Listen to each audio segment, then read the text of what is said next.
Hello everybody and welcome back to my YouTube channel. My name is Hannah and I make weekly videos about my candle making journey. In today's video I'm going to be showing you the equipment that I use to make my candles at home, and to be honest this video is pretty much perfect for any beginner, anybody wanting to make candles as a hobby, or potentially anybody who wants to do candle making as a side hustle or potentially a full-time business.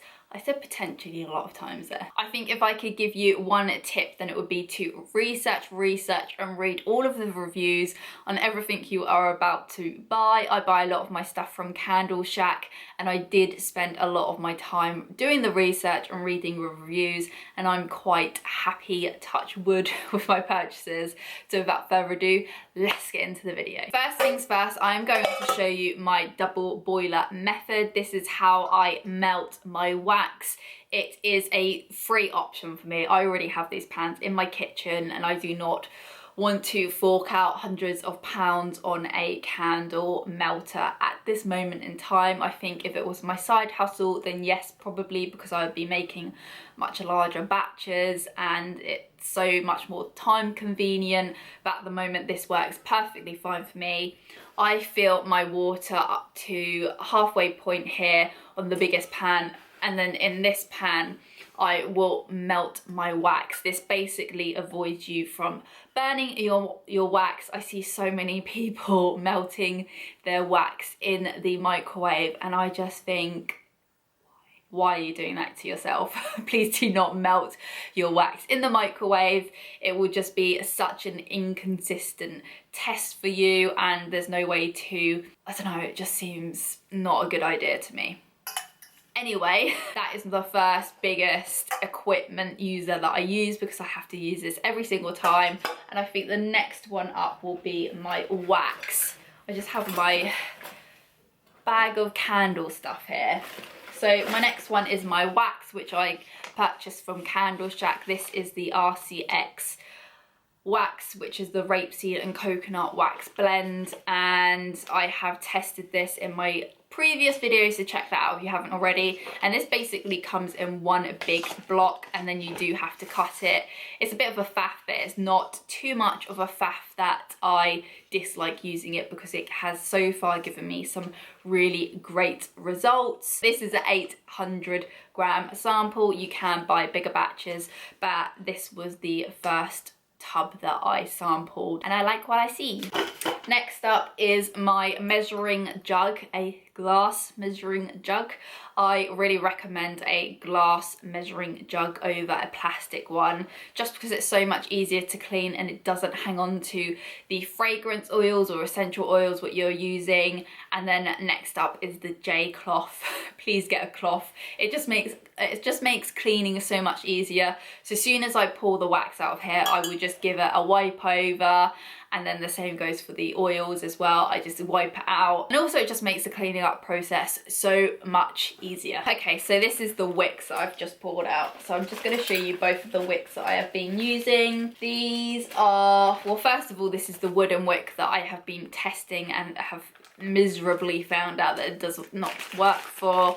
My chosen jar, this is the SA4 wood wick, 0.5 millimeter by 15.9 millimeter. This is from Candle Shack. I have nothing against wooden wicks. It is something that I actually really want to experiment with, but they've just not been my friend in the past.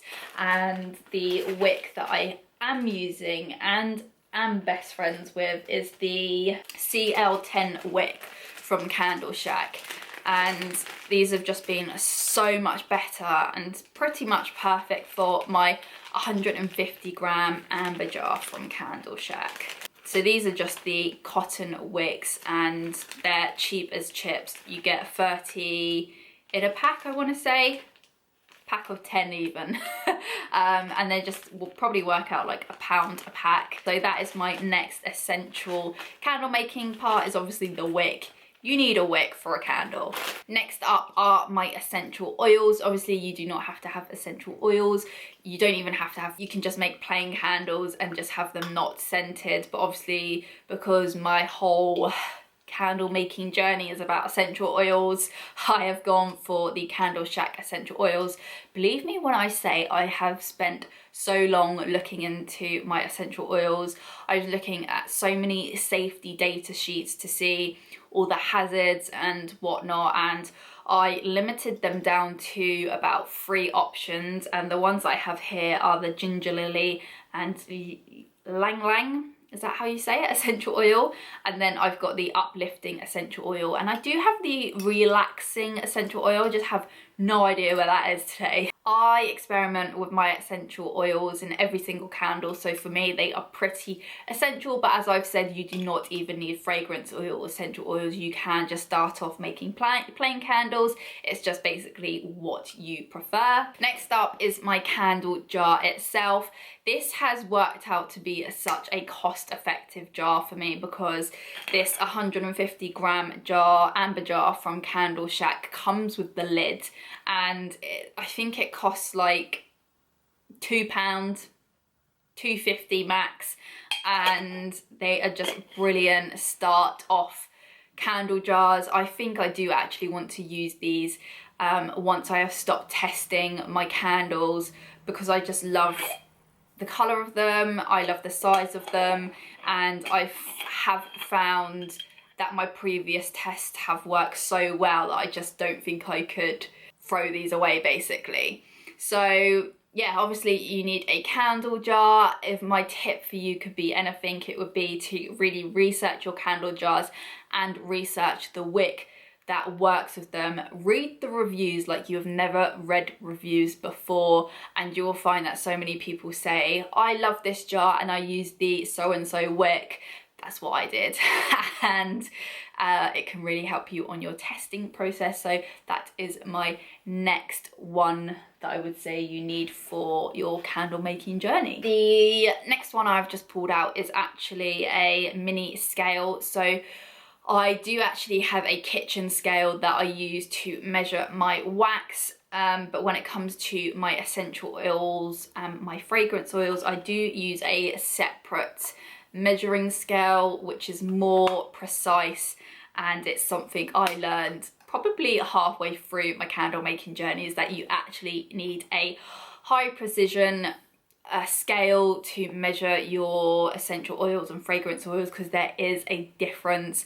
And obviously when it comes to labeling, is that if that's something that you do down the line when it comes to having a company, you do need to do your safety labels, and you do need to make sure that you know what percentage of fragrance oil or essential oil is in your candle. Next up is a key essential to my candle making process, and that is a thermometer. So I check when my wax is melting, at what point I pour, at what point I put in the essential oil. So for me, a thermometer is a central part of my candle making process, and I do make sure that I have a pretty high standard one that is electric and it's not just going to turn off, which I have had in the past. I see a lot of people using the old-fashioned ones where the temperature rises, and I just don't think that is precise enough.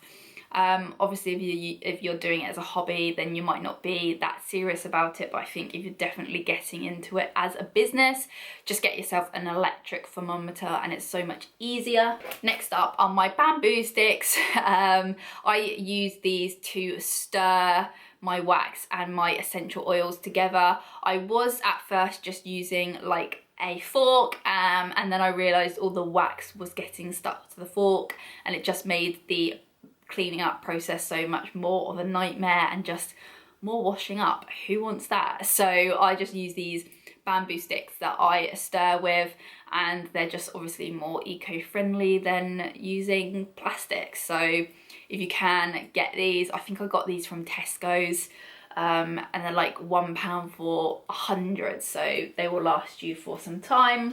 Next up are my Wic stickers. I started off using blue tack to stick my wicks to the bottom of my jars, and I thought this is a brilliant idea. I already have blue tack, so let's use this. And then I found that 1, it is a fire hazard, and 2, it just didn't stick that well. I worried at the end of the testing phase that when my wax eventually got to the bottom that something bad would happen, so I just bought these and spent £1 on them, and that's just out of my head now. Very sticky. What else can you say? Next up are my Wick Stabilizers. So these little lollipops with holes in the middle hold my wick in place when they are setting in with the wax. And they're just, I actually got these in a candle making kit that I received at Christmas, and I've just used them since because it's basically just saved me money getting anything else. But I think what I will say is that in the next few weeks I do want to buy some actual wick stabilizers, because my wicks haven't been centering so well recently, and it's just been a nightmare for testing because the wick is just slightly over to the right too much.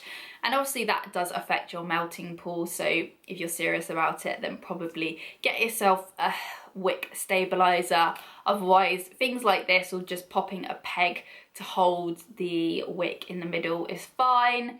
I think it just depends on how serious you are and how much of a perfection you are when it comes to candle making. Next up are my wooden wick sustainers, which basically hold the wooden wicks in place. Let me show you. These basically hold the wooden wicks in place, and then you pop them in like that into your candle jar and whatnot. I actually started off not gluing these to the bottom of my jar because somebody on the Candle Shack reviews said it works fine because it's heavy and it just stays there, but I found that when I did pour my wax in, it did move around and it did float everywhere, and it was just a stressful process.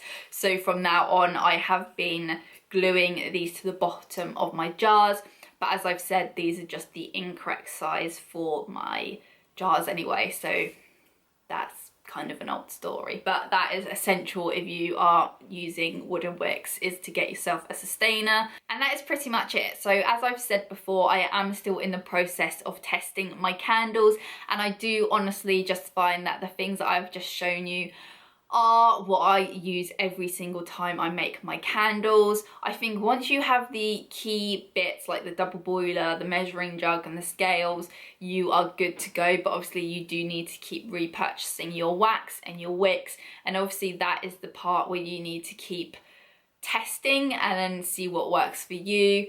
But that's the fun and games of candle making, is it's just such a fun and enjoyable process. If it can be quite stressful. But yeah, I hope you guys enjoyed this video. If you did, please give me a thumbs up, and don't forget to subscribe to my channel. I make videos weekly about my candle making process, and I will catch you guys next time.